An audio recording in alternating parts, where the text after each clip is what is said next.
Maka dari bab hakikat muncullah Syekh Siti Jenar. Kemudian muncullah kalam-kalam yang menunjukkan kalam-kalam mabuk bertuhan, mabuk cinta kepada Allah, mabuk dalam keahadian Allah, keesaan Allah Subhanahu wa Ta'ala. Jika seseorang memahaminya dengan jalur kerohanian seperti Al-Hallaj dan Syekh Siti Jenar, maka yang terjadi tidak ada kata aku, tidak ada alam, yang ada hanya Allah Sang Pencipta. Jika Al-Hallaj mengatakan di dalam jubahku adalah Allah, tiada kecuali Allah, maka Syekh Siti Jenar lebih dahsyat lagi, di dalam dirinya hanya Allah, wujudku adalah wujud Allah. Itulah Syekh Siti Jenar. Inilah cerita awal kenapa muncul satu zikir, satu wirid yang disalahgunakan oleh orang kebatinan. Wujud ingsun atau zat ingsun zat Allah, sifat ingsun sifat Allah, nama ingsun nama Allah. Ini kalam tidak boleh dilafazkan kecuali orang sedang mabuk. Orang mabuk tidak dikenakan hukum syariat sampai kesadaran dia kembali.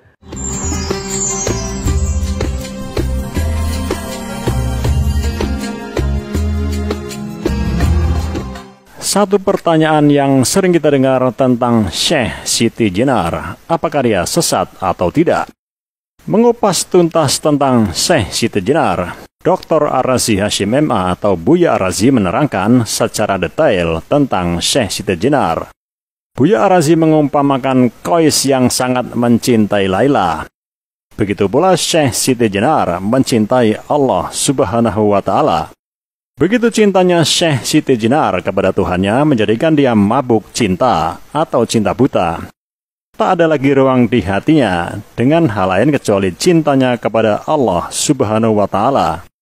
Sebutan Al-Hallaj atau yang di Nusantara dikenal dengan Syekh Siti Jenar hidup pada masa Sunan Kalijaga dan juga pada masa Wali Songo lainnya. Buya Ar-Razi menjelaskan bagaimana para wali atau aulia mewarisi ilmu-ilmu dari para sahabat yang berbeda. Ada yang mewarisi ilmu syariat seperti Sunan Kalijogo yang mewarisi ilmu dari Imam Abu Yazid Al-Baghdadi. Begitupun Syekh Siti Jenar yang mewarisi ilmu hakikat yang merupakan warisan dari ulama terdahulu seperti Imam Al-Arabi. Sama-sama mewarisi ilmu berbeda antara syariat dan juga hakikat. Ilmu tauhid yang dipelajari Syekh Siti Jenar menimbulkan rasa cinta yang teramat sangat dalam hati kepada penciptanya. Hingga muncul kalimat dari Syekh Siti Jenar yang benar-benar dimabuk cinta kepada Tuhannya, yaitu satu kalimat, Allah wujud dan wujud Allah adalah Syekh Siti Jenar. Di Nusantara lebih dikenal dengan Manunggaling Kawula Gusti. Tingkatan Syekh Siti Jenar yang begitu tinggi karena ilmu hakikatnya. Ini yang dirasa meresahkan oleh Sunan Kalijogo karena akan sangat fatal ketika awam salah tafsir dengan ajaran Syekh Siti Jenar. Ditakutkan nantinya pengikut Syekh Siti Jenar akan menganggap bahwa wujud Allah itu adalah Syekh Siti Jenar. Maka Dewan Wali memutuskan untuk menghakimi Syekh Siti Jenar demi menyelamatkan umat dari pemahaman yang salah dan fatal nantinya.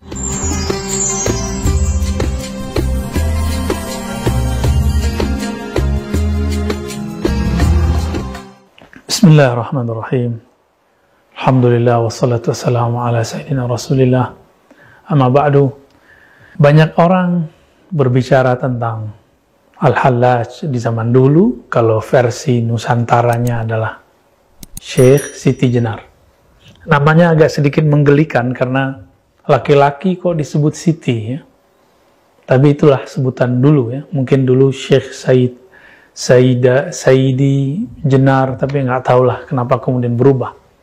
Yang dulu dikatakan nama kecilnya Lemah Abang dan segala macamnya. Ya. Syekh Siti Jenar ini dari masanya terlihat semasa dengan Syekh atau Sunan Kalijaga dan sunan-sunan yang lain. Jika di kalangan pembela syariat yang zahir, itu muncullah sosok Sunan Kalijaga, maka dari bab hakikat muncullah Syekh Siti Jenar. Ya, kalau boleh kita sebut, jika ulama pewaris para nabi, lalu ulama mewariskan ilmunya lagi. Pewaris Imam Abu Yazid, pewaris Imam Junaid, pewaris Hallaj, itu ada semua di zaman berikut, termasuk zaman kita. Di zaman terdahulu, pewaris Junaid al-Baghdadi itulah Sunan Kalijaga, pewaris secara kerohanian. Adapun pewaris kerohanian Al-Hallaj, itulah Syekh Siti Jenar. Sejarah pun berulang, karena cip takdirnya sangat-sangat sama, hanya formulasinya yang berbeda. Kemudian muncullah kalam-kalam yang menunjukkan kalam-kalam mabuk bertuhan, mabuk cinta kepada Allah, mabuk dalam keahadian Allah, keesaan Allah Subhanahu wa Ta'ala. Teman-teman, kan Allah dalam bab akidah, alam semesta ini disebut mungkinul wujud, wujudnya mungkin, dan dia ada, hanya ada karena diadakan oleh Allah, yang disebut wajibul wujud, yang niscaya keberadaannya pasti ada. Maka semua selain itu menjadi diadakan karena dia. Maka yang benar-benar ada hanyalah Allah. Inilah yang disebut oleh pendahulu imam wujudiyah, namanya Imam Ibn Arabi dengan al-wujud al-mutlaq. Al-wujud al-mutlaq ini, jika seseorang memahaminya dengan jalur kerohanian seperti Al-Hallaj dan Syekh Siti Jenar, maka yang terjadi, tidak ada kata aku, tidak ada alam, yang ada hanya Allah, Sang Pencipta. Alam ini dianggap semu dalam bab ahadiyah tersebut. Meskipun di alam sadar, kita mengatakan, kita ini ada, Allah ada, dan wujud kita real, wujud Allah lebih real. Tapi oleh mereka yang sedang mabuk cinta dalam ahadiyah keesaan Allah, hanya Allah semata. Mirip-mirip seorang yang kasmaran, dia hanya melihat kekasihnya saja yang paling cantik, paling indah, paling gagah. Maka di saat itu, kemanapun dia memandang, yang terbayang adalah wajah kekasihnya. Seperti cerita Laila dan Majnun. Majnun memandang tembok pun yang muncul wajah Laila, apalagi melihat siapapun. Sahabat yang melakukan Allah, Syekh Siti Jenar, kemudian sebagaimana Al-Hallaj mengatakan hal yang mirip. Mengatakan, jika Al-Hallaj mengatakan, di dalam jubahku adalah Allah, tiada kecuali Allah, maka Syekh Siti Jenar lebih dahsyat lagi, di dalam dirinya hanya Allah. Wujudku adalah wujud Allah. Itulah Syekh Siti Jenar. Inilah cerita awal kenapa muncul satu zikir, satu wirid yang disalahgunakan oleh orang kebatinan. Wujud ingsun atau zat ingsun zat Allah, sifat ingsun sifat Allah, nama ingsun nama Allah. Ini kalam tidak boleh dilafazkan kecuali orang sedang mabuk. Orang mabuk tidak dikenakan hukum syariat karena dia mabuk sampai kesadaran dia kembali. Tapi beberapa orang-orang yang melanggar kaedah ini, melanggar dharma, kaedah seorang pezikir perindu kepada Allah, dia membacanya sebelum dosis itu dibolehkan kepadanya. Maka yang terjadi, muncullah kelompok wujudiyah. Di tahun 1400-an, 1500-an, 1600-an, 1700-an, itu kemudian terjadi pergolakan dahsyat di Nusantara. Maka muncul nanti ada Hamzah Fansuri, Syamsuddin Sumatrani, kemudian juga Nuruddin Raniri. Semuanya berbicara itu. Dan puncaknya itulah Syekh Siti Jenar. Apakah kemudian Sunan Kalijaga mengkafirkannya?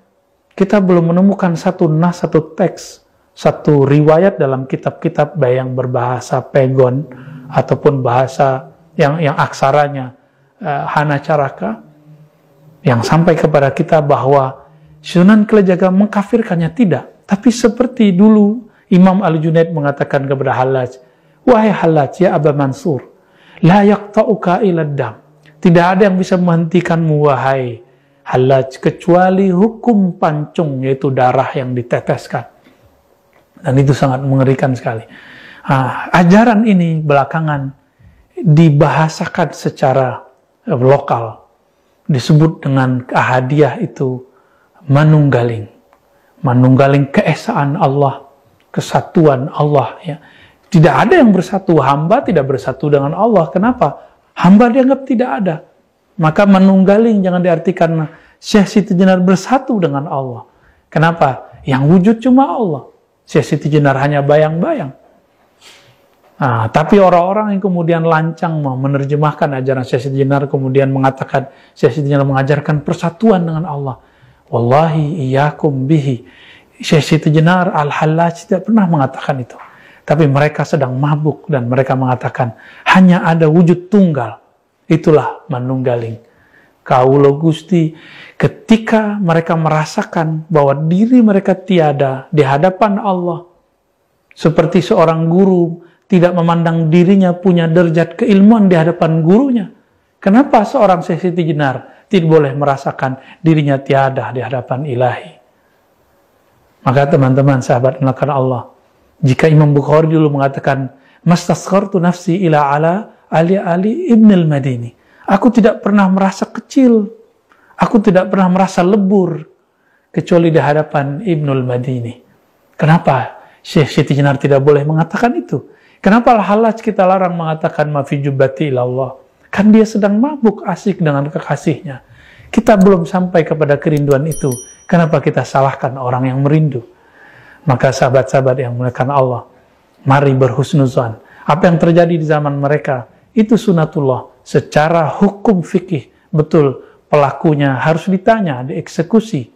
Jika terbukti kemudian ada hal yang berbahaya, mungkin seorang hakim qadhi mengatakan, kamu dipenggal. Tapi sekarang ilmu itu sudah dibuka. Apakah kita masih salah faham lagi? Maka benarlah Imam Ghazali. Beliau mengatakan, seandainya saya jadi hakimnya di zaman Hallaj, saya akan selamatkan Al-Hallaj. Saya akan bebaskan Al-Hallaj. Maka kami pun, jika pantas mengatakan itu, akan mengatakan yang sama. Jika di zaman itu, kami menjadi hakimnya, tentu kita akan memaklumi Al-Hallaj, memaklumi Syekh Siti Jenar. Tentu kita tidak pantas tentunya mengatakan hal itu, hanya Allah lah yang memantaskan kita. Wassalamualaikum warahmatullahi wabarakatuh.